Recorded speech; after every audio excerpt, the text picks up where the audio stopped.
Hey guys, welcome back to another lecture of C programming. तो आज के lecture में हम बात करेंगे सिंपल प्रोग्रामिंग लॉजिक के बारे में। तो प्रोग्रामिंग लॉजिक होता क्या है? बेसिकली जब हम एक प्रोग्राम लिखते हैं तो उसका फ्लो कैसा होना चाहिए, उसके एग्जीक्यूशन कैसे होने चाहिए, और जब प्रोग्राम लिखते हैं, कंपाइल रन करते हैं, तो उस समय हमें कौन कौन से एरर फेस करना पड़ते हैं, कौन कौन से ऐसे इश्यूज आ जाते हैं बीच में जिसकी वजह से प्रोग्राम गलत हो जाता है। तो आज हम इसके बारे में थोड़ा सा बात करेंगे। तो लेट्स सपोज कि हमने यहाँ पे एक प्रोग्राम लिख लिया है। अब प्रोग्राम लिख लिया, उसको कंपाइल और रन करने के लिए कंपाइल किए तो वहाँ पे एरर बता दिया सिंटैक्स एरर। तो गाइस, सिंटैक्स एरर होता क्या है?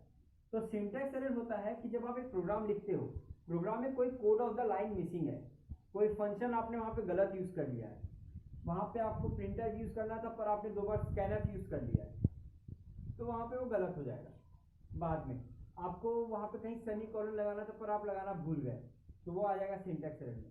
तो बेसिकली जब भी एक प्रोग्राम का कोई एक नीड होता है, वो नीड पूरा नहीं होता है, सारे फंक्शन वेरिएबल कांस्टेंट इसमें नहीं आ पाते हैं जो उसको चाहिए, तो वहाँ पे आ जाते हैं सिंटैक्स एरर। तो अभी भी अगर सिंटैक्स एरर नहीं समझा तो आइए एग्जाम्पल के साथ समझते हैं। सपोज हमें चाय बनाना है।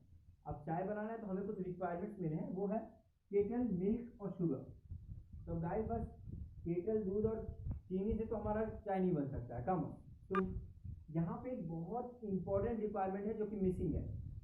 तो वो जो मिसिंग रिक्वायरमेंट है वो कुछ और नहीं है, वो सिंटैक्स एरर है। जब एक रिक्वायरमेंट पूरा नहीं होता है तो वो सिंटैक्स एरर में बदल जाता है। सपोज अब यहाँ पे हमने ऐड कर दिया टी लीफ। ओके, तो चलो अब सिंटैक्स एरर हमारा सॉल्व हो गया, चाय पत्ती आ गई, यार चाय बनने के लिए फुल रेडी है। ठीक है, तो अब एग्जीक्यूशन प्रॉब्लम क्या होता है? Execution problem is nothing but आपका जो प्रोग्राम का फ्लो कैसे जा रहा है। कंपाइल होने के बाद भी वो रन होने को तैयार नहीं है। क्यों? क्योंकि आपका एग्जीक्यूशन प्रॉब्लम हो रहा है। क्यों? क्योंकि आपका जो प्रोग्राम का जो फ्लो है वो सही से नहीं हो रहा है। भले ही आपके पास सारे रिक्वायरमेंट्स है, केटल है, मिल्क है, शुगर है, टी लीफ है, सब कुछ है, फिर भी क्या हो, चाय बनाने के लिए हमारे पास केटल है, केटल में हमने पहले शक्कर डाल दिया, शक्कर को गर्म कर दिया, शक्कर जल गया, फिर हमने चाय पत्ती डाला, फिर दूध डाला, एंड देन फिर मिक्स किया, तो चाय पत्ती, वो चाय नहीं बना प्रॉपर। क्यों? क्योंकि चाय जल चुका है, क्योंकि हमारा जो फ्लो है वो सही से नहीं हुआ। फ्लो क्या होगा सही? केटल लिए, केटल में दूध डाले, दूध में फिर चाय पत्ती, फिर चीनी, देन इसको गर्म किया, हर चाय ready.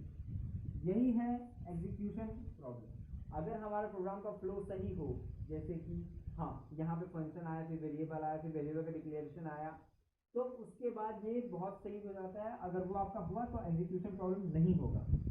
Last but not the least is logical error.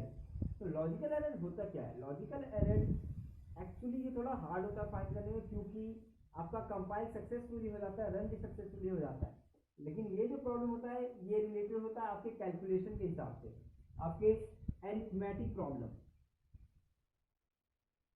आपके अरिथमेटिक प्रॉब्लम से रिलेटेड होता है। सपोज मुझे यहाँ पे एक अरिथमेटिक दिया गया, तो जैसे मैंने एक फंक्शन में डाल दिया कि मेरे को करने को मिला था कि 2 × 2 का एक प्रोग्राम लिख के बताओ, तो मैंने लिख दिया 2 और 2।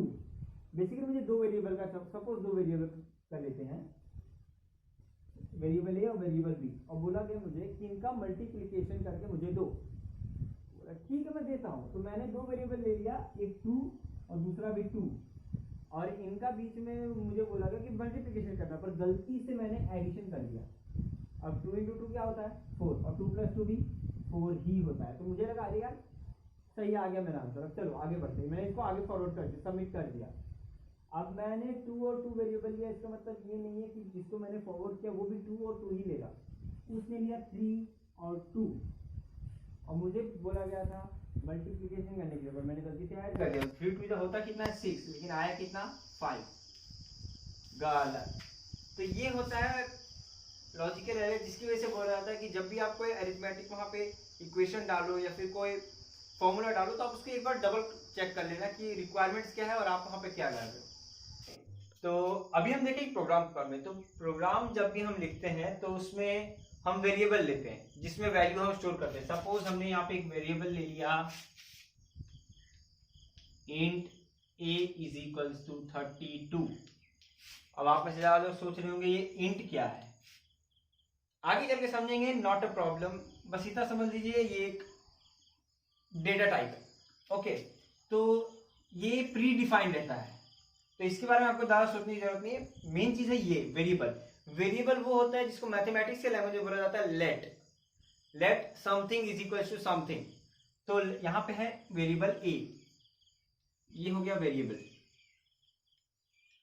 और ये हो गया इसका वैल्यू। तो जो वेरिएबल रहता है उसका जो वैल्यू रहता है ये मेमोरी लोकेशन में स्टोर रहता है।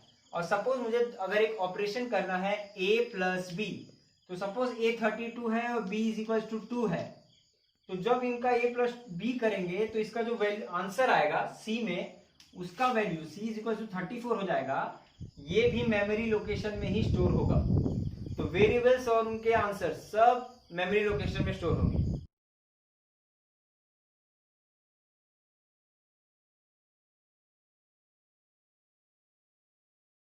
ओके गाइस, तो अब हम बात करते हैं प्रोग्राम डेवलपमेंट साइकिल के बारे में। तो बेसिकली प्रोग्राम डेवलपमेंट साइकिल है क्या? जब आप एक प्रोग्राम लिखते हैं आपके एप्लीकेशन के लिए, तो आप चाहते हैं कि वो जो एप्लीकेशन रहे वो लॉन्ग लास्टिंग रहे और बिना किसी बग्स के एकदम अच्छे से मेंटेन रहे वो। तो ये करना कैसे, तो आइए बताता हूँ। ओके, तो इसके कुछ स्टेप्स है। तो वो है first step, gather and analyse the program requirement. वो क्या होता है? बेसिकली जब आपको एक सपोज एप्लीकेशन बनाना है, तो उस एप्लीकेशन में कौन कौन से डेटा टाइप्स लगेंगे, कौन कौन से वेरिएबल्स लेंगे, कौन कौन से कॉन्स्टेंट्स लेंगे, क्या क्या लेंगे, सारे वेरिएबल्स, सारे आपके जो रिक्वायरमेंट्स हैं वो आप एक जगह ले लीजिए कि हाँ ओके, मेरे को ये सॉफ्टवेयर में ये डेटा टाइप, ये वेरिएबल, ये कॉन्स्टेंट और ये सब डालना है। Okay, step 2, design the user interface. अब आपको पता है कि आपके सॉफ्टवेयर में कौन कौन से डेटा टाइप, कॉन्स्टेंट्स, वेरिएबल ये सारे लगेंगे, कौन कौन से आपको हेडर फाइल डालने, सब कुछ आपको पता है। तो जब आपको सब कुछ पता है तो आपको पता रहेगा कि ओके इनको कहाँ कहाँ प्लॉट करना है। तो उसके हिसाब से आप एक यूजर इंटरफेस बना लीजिए कि आपका प्रोग्राम रहेगा कैसे, उसका एक लेआउट बना लीजिए कि कैसा रहेगा layout. Step 3, design the program. तो आपने बॉक्स में जो डेटा टाइप्स, वेरिएबल, कांस्टेंट ये सब ले लिए हैं, तो अब टाइम है कि इनको जो आपने यूजर इंटरफेस बनाया था कि हाँ मेरा लेआउट ऐसा रहना चाहिए, तो उसमें सारे डेटा टाइप्स और ये सारे हेडर फाइल, सारे वेरिएबल, सारे डेटा टाइप सबको उसमें डाल दीजिए। डालने के बाद now you have a proper idea कि आपका प्रोग्राम कैसा दिखना चाहिए। तो उसके लिए now step 4, code the program. Program को कोड कर लीजिए, उसको अपने सॉफ्टवेयर में, आपका जो भी आप सी के लिए जो भी सॉफ्टवेयर यूज करें उसमें कोड कर लीजिए। Step 5, test the program. अब आपने जब प्रोग्राम लिखा था, आपने कोडिंग करी थी, तो आपने सोचा होगा कि हाँ मैं जो कर रहा हूं उसके वो कुछ ऐसा ऐसा वर्क करना चाहिए, ऐसा ऐसा उसका फंक्शन होना चाहिए।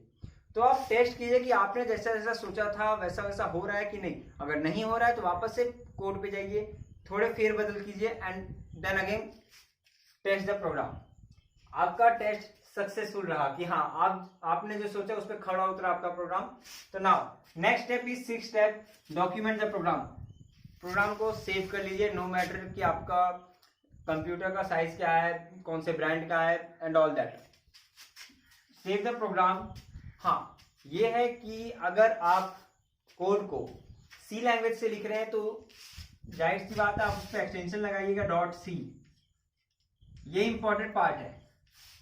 Okay, now step 7, maintain the program. आपने कोड को लिख लिया है, सारा अच्छे से सेट हो गया है, लेकिन आपको पता है आप भी अगर कोई सॉफ्टवेयर यूज करते हैं, कोई एप्लीकेशन यूज करते हैं, तो टाइम टू टाइम उसका अपडेट आता है। क्यों? क्योंकि change is all about technology. तो उसी तरह आप जो कोड लिखिएगा उसको भी हल्का हल्का कभी कभी उसको भी ऐसे मेंटेन रखिएगा, उसमें कभी अपडेट लाइएगा, कभी कुछ करिएगा। तो उस कोड के साथ हमेशा फेरबदल करते रहिएगा, बस छेड़खानी करने से ही कुछ नया आता है। ओके, तो step 7, maintain the program. Okay, now let's talk about flow chart symbols. Okay, तो फ्लो चार्ट सिंबल्स, तो बेसिकली फ्लो चार्ट सिंबल्स होते क्या है? Flow chart symbol is nothing but जो आपके प्रोग्राम होते हैं उनका एक पिक्चरल प्रेजेंटेशन, कि आपका कोई फ्लो चार्ट देख के आप बता सकते हैं कि ओके आपका प्रोग्राम में ये चीज का इस्तेमाल हुआ है, ये इतने इनपुट्स है, इतने आउटपुट्स है, यहाँ पे डिसीजन लिए गया एंड ऑल दैट। तो वो कैसे, और इसमें ज्यादा इतना कोई हार्ड चीज नहीं, बहुत सिंपल है। माइट भी यहाँ से आपको ना समझे, अगर ये नहीं समझना है तो इसके बाद हम लोग एक एग्जांपल देखेंगे। ओके, तो let's see. First is this, it is known as terminal. ये कब होता है? जब एक प्रोग्राम स्टार्ट होता है। तो बेसिकली इसका यूज दो जगह होता है। एक, जब ये आपको flow chart symbol flow chart बनाने के लिए बोला जाएगा तो इसका यूज कंफर्म दो जगह होता है। एक होता है कि इसी से आपका प्रोग्राम स्टार्ट होता है, और एक लास्ट, एक इसी से आपका ये प्रोग्राम खत्म होता है। तो बेसिकली ये तीन जगह बेसिकली यूज होता है। एक होता है स्टार्ट पे, पॉज, कहीं पे आपने इसको अपने प्रोग्राम को पॉज किया है तो वहां पे, या फिर एंड में जब आपका प्रोग्राम खत्म होता है तब। सेकेंड इज इनपुट और आउटपुट।